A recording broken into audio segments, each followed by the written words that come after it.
2019 was the year of big endings, so let's compare the two biggest endings with the two biggest events of the year, Endgame and Crisis on Infinite Earths. More specifically, the deaths of Tony Stark and Oliver Queen. I will be honest, I cried when Tony died, but when Oliver died, I did not, and I am one of those people who find the worth of a scene from how much the scene made them feel, even if there are background details that don't make sense. So while Tony's death made me feel his death, during both of Oliver's deaths, I was thinking more about the plot than I was feeling the story. And that is a problem. When you kill a character, you want it to fill the audience with pain and grief that they will never see this character again. And that feeling should be just as big as the character themselves is. Tony was the man who made the MCU, and Oliver was one who made the Arrowverse. And yet, there is no way that anyone can tell me that Tony's death wasn't perfect. It might not have been necessary for the fans like myself who prefer happy endings, but it was as close to a perfect death as I have ever seen. The same cannot be said for the death, or rather deaths, of Oliver Queen. So let me explain why their deaths are the same and why one is a cheap imitation of the other.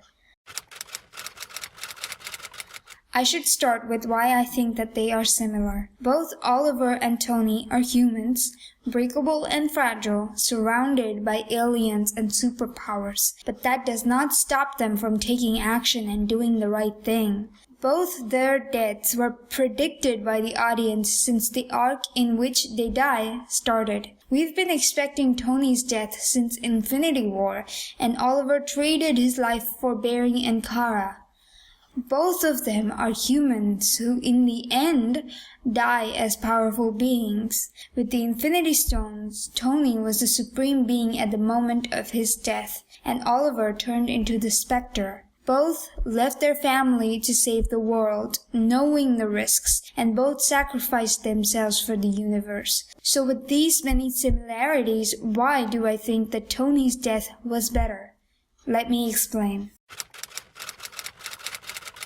Let's start with their deaths itself. With Tony's death, the battle slows down. It's just Tony and Thanos. Tony takes the stones. Thanos snaps. The music slows down. The pace slows down. We turn to Tony, who is feeling the stones in effect. The music stops. And with strength and conviction, he says,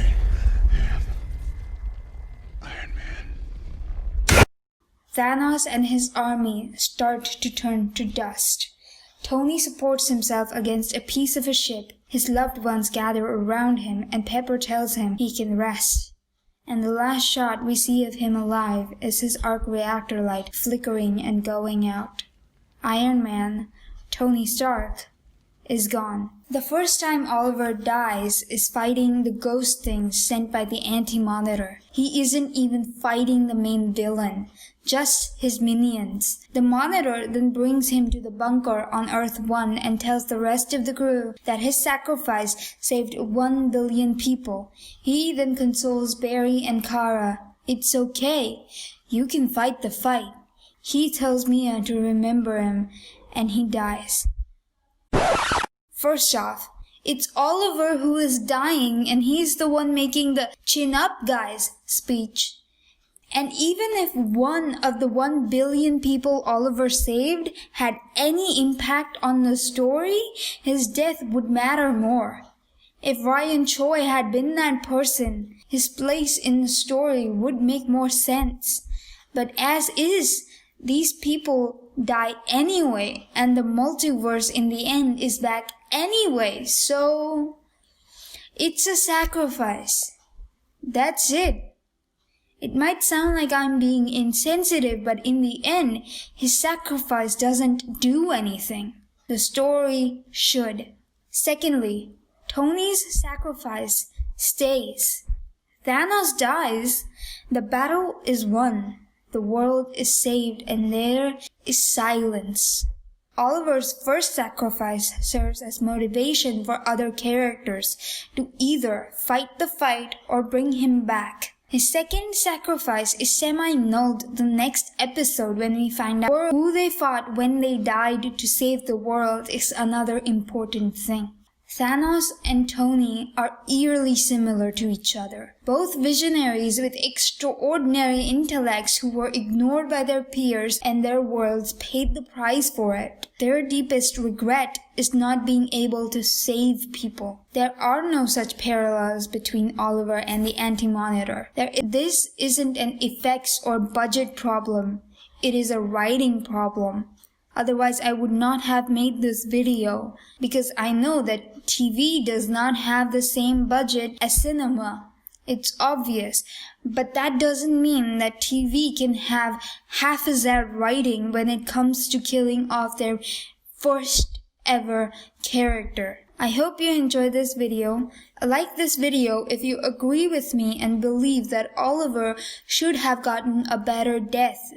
If he was going to die, he should have died with honor and in the right way, in the respect that a character like his deserves. Arrow was one of the first successful TV shows to put superheroes into it. And Arrow is the reason we have the rest of the DC TV universe. That is why it's called Arrowverse. I love both these characters and I really wanted Oliver's death. If it was going to happen, I wish his death had been better. Subscribe to my channel and I'll see you next time. Toodles!